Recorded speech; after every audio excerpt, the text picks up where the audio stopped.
Inside a Ukrainian mobile command vehicle, several kilometers from the front, the atmosphere was tense but controlled. The low hum of electronics mixed with the steady voices of operators relaying updates. On the screens before them, the battlefield was alive with the movement. Thermal images showed bright blooms of heat where armored vehicles burned, each tagged with precise coordinates.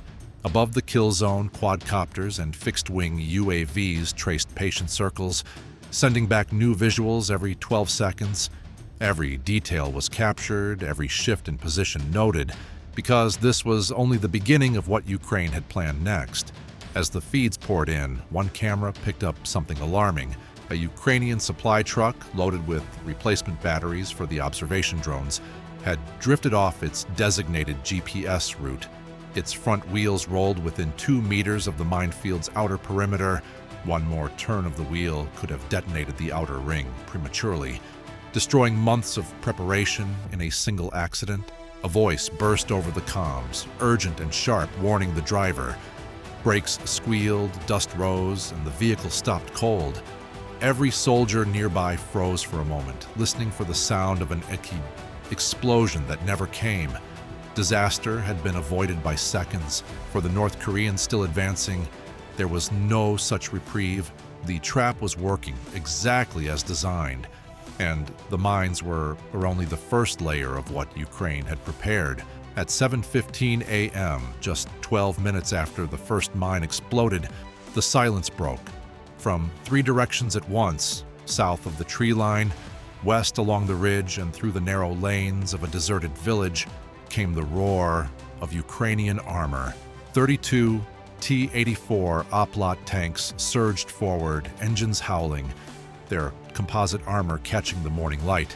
Supporting them were 10-2 S-22 Bodana self-propelled howitzers, each loaded with GPS-guided shells, accurate within 2 meters. Flanking the spearhead were mobile anti-aircraft platforms, rotary cannons already spinning in anticipation of incoming drones.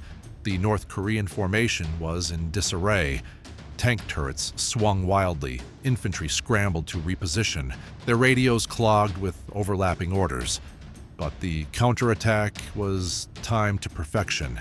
Ukrainian gunners hit 9 more tanks in the first 90 seconds. One round punched clean through 2 armored personnel carriers, igniting the second before it stopped moving. Overhead, the remaining North Korean suicide drones dove toward the Ukrainian tanks in a last attempt to break the charge. But the rotary cannons opened up, spitting 4,000 rounds a minute. Drones exploded midair, some so close their blasts lit the armor below in fire, only for the reactive panels to deflect the heat skyward. Within 4 minutes, nearly the entire swarm was gone. Those still airborne were lost to jamming signals, tricked into diving into empty fields and abandoned barns, and then the Ukrainian artillery joined in. Shells fell on the retreating vehicles, airburst fuses shredding anything caught in the open. A fuel truck erupted in flames, the fireball swallowing 3 medical transports in seconds. North Korea's offensive line was breaking, and Ukraine was already pressing forward. By 7:35 a.m., the spearhead was gone. Burned-out tanks and smoldering carriers littered the fields, their wreckage marking the end of North Korea's advance. That was when Operation Frosthook began. From irrigation ditches, forest edges, and the shells of abandoned barns, 850 Ukrainian infantry rose as one. They had been in position for more than a day, concealed under camouflage nets, their body temperatures regulated to avoid detection by thermal drones. These were not conscripts. They were Ukraine's most disciplined fighters, sharpshooters with thermal scopes, RPG-29 teams trained to hit heavy armor, and electronic warfare units carrying portable jammers. As the surviving North Korean infantry tried to regroup behind a collapsed farmhouse, dozens of rocket-propelled grenades streaked across the field. One hit an ammunition truck, the explosion throwing debris high into the air and shattering windows half a kilometer away. Snipers on the ridge began eliminating squad leaders one by one, targeting the infrared signatures in their helmets. Panic spread. Some soldiers ran, others dropped their weapons and crawled for cover, but there was nowhere to go. Hours earlier, Ukrainian airborne reconnaissance units had infiltrated behind the North Korean column. Using old Soviet drainage tunnels, now they emerged, cutting off the retreat. In the chaos, medics searching a collapsed command vehicle found a wounded officer trying to blend in with regular troops. His boots were spotless, his cap lined in satin. A quick scan confirmed his identity. Colonel Kim Un-ho, commander of the 42nd Armored Regiment. On him were encrypted drives containing the next 3 days of North Korean battle plans. He was patched up, restrained, and lifted into a waiting helicopter. The battle was ending, but Ukraine's real victory had just been secured. By 8:05 a.m., less than 90 minutes after the first North Korean tank crossed the border, the offensive was over.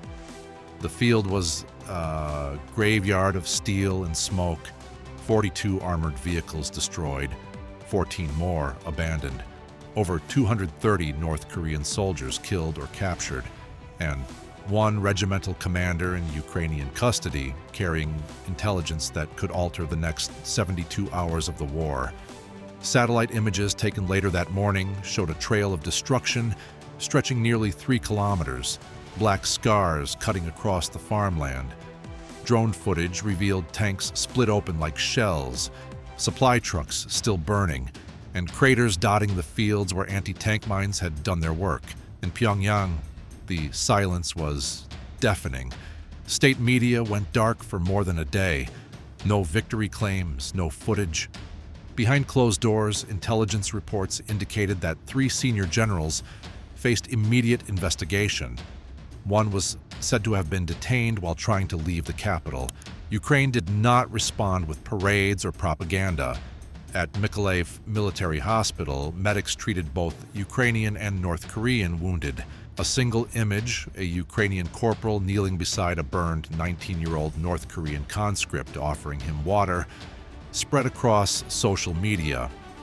It reminded the world that even here, amid precision strikes and tactical traps, the war was still a fight between human beings. The battle will be studied for decades, not for overwhelming firepower, but for the patience, planning, and restraint that turned a farmland into a fortress. In just over an hour, Ukraine had dismantled a $370 million mechanized strike force and shown that in modern warfare, foresight can be deadlier than any weapon. The tanks are gone, the drones are silent, but the lesson remains. Strength lies not only in the ability to fight, but in the discipline to wait for the perfect moment to strike.